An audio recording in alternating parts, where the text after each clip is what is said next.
friends, welcome back.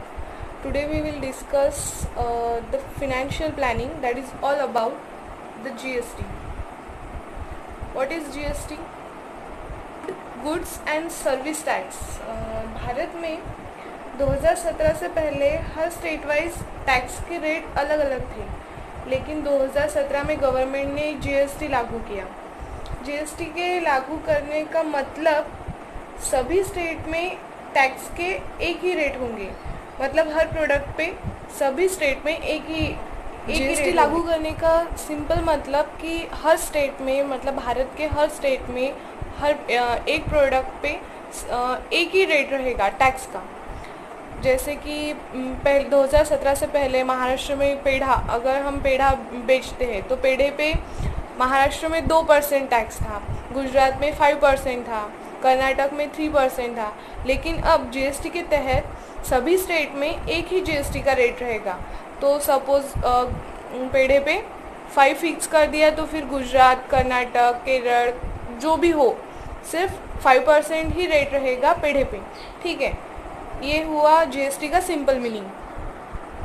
और GST का long form है G for goods and service tax. Okay, अब देखिए GST के दो टाइप्स रहते हैं, मतलब GST दो टाइप्स में लागू होती है। एक तो होता है CGST और दूसरा होता है SGST।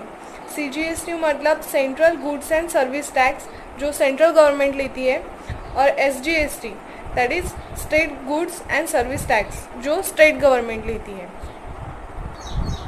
अब जो ये SGST एंड CGST रहता है, इसके रेट सेम रहते हैं, मतलब जितने रेट CGST के रहेंगे उतने ही रेट SGST के रहेंगे।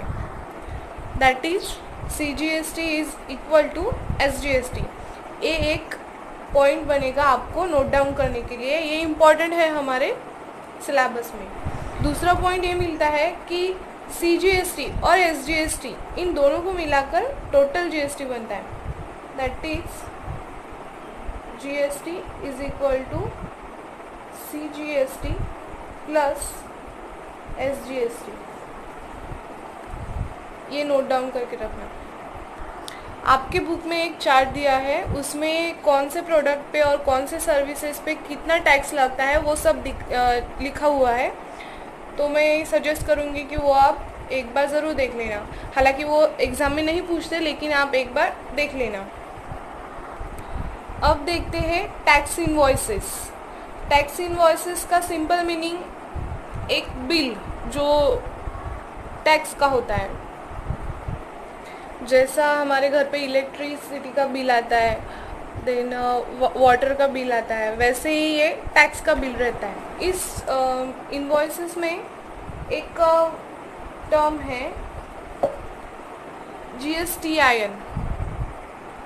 इसमें एक कोड रहता है, दैट इज GSTIN, आप कुछ भी बोल सकते हैं। इसका लॉन्ग फॉर्म है goods and services tax identification number. जो डीलर रहता है उसका ये आइडेंटिफिकेशन नंबर रहता है टैक्स का। For example 27 ABCD E 1 2 3 4 H1 Z5, ये मैंने कोई भी एक मंथ से ले लिया। इसमें हर GST में 15 अल्फ़ा न्यूमेरिक नंबर्स रहते हैं। अल्फ़ा न्यूमेरिक मीन्स कुछ उसमें अल्फ़ाबेट्स रहते हैं ABCD, और कुछ उसमें नंबर्स रहते हैं 1 2 3 4। तो ये 15 रहते हैं, 16 17 14 ऐसा कुछ नहीं रहता। 15 का मतलब 15 ही रहते हैं। इसमें जो पहले के दो रहते हैं वो स्टेट कोड रहता है, मतलब अगर डीलर महाराष्ट्र का है तो 27 रहेगा। तो ये पहले दो हो गए स्टेट कोड, और जो नेक्स्ट 10 रहते हैं, ये 10 हो गए, 1 2 3 4 5 6 7 8 9 और ये 10।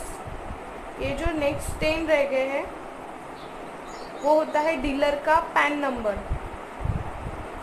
जो पैन कार्ड रहता है, जैसे आधार कार्ड रहता है वैसे पैन कार्ड रहता है, उसका ये नंबर होता है। और फिर ये 1 रहता है 1 रजिस्टर के लिए, 1 रजिस्ट्रेशन, यानी कि उसने एक बार ही रजिस्ट्रेशन किया है, दूसरी बार किया होगा तो वो 2 रहेगा, ऐसा होगा। और Z ये बाय डिफ़ॉल्ट रहता है, यानी कि हर कोड में ये सेम ही रहता है, बाय डिफ़ॉल्ट रहता है। और जो ये 5 है, यानी कि ये वैलिडिटी नंबर रहता है, यानी कि वो कितने दिन तक या फिर कितने टाइम तक वैलिड रहेगा, ठीक है। ऐसे ये हो गया GST। देखिए अभी एग्ज़ाम पॉइंट ऑफ व्यू इसमें 2 चीज़ें इम्पॉर्टेंट है। एक तो ये कि CGST और SGST ये दोनों सेम रहते हैं, और GST टोटल GST ये CGST प्लस SGST मतलब सेंट्रल और स्टेट का जो GST रहता है उसकी एडिशन मिलती है। तो ये 2 पॉइंट आप नोट डाउन कर लीजिए। बाकी की इन्फॉर्मेशन सिलेबस एग्ज़ाम में तो नहीं पूछेंगे, लेकिन फॉर जनरल नॉलेज आपके लिए इम्पॉर्टेंट है, तो याद रखिएगा। Thank you for watching. और नेक्स्ट वीडियो में हम इससे रिलेटेड जो प्रैक्टिस सेट है 4.1 उसके कुछ एग्जाम्पल्स देखेंगे। तो ऐसे ही और इसके आगे के वीडियोस देखने के लिए चैनल को ज़रूर सब्सक्राइब कीजिए। Thank you.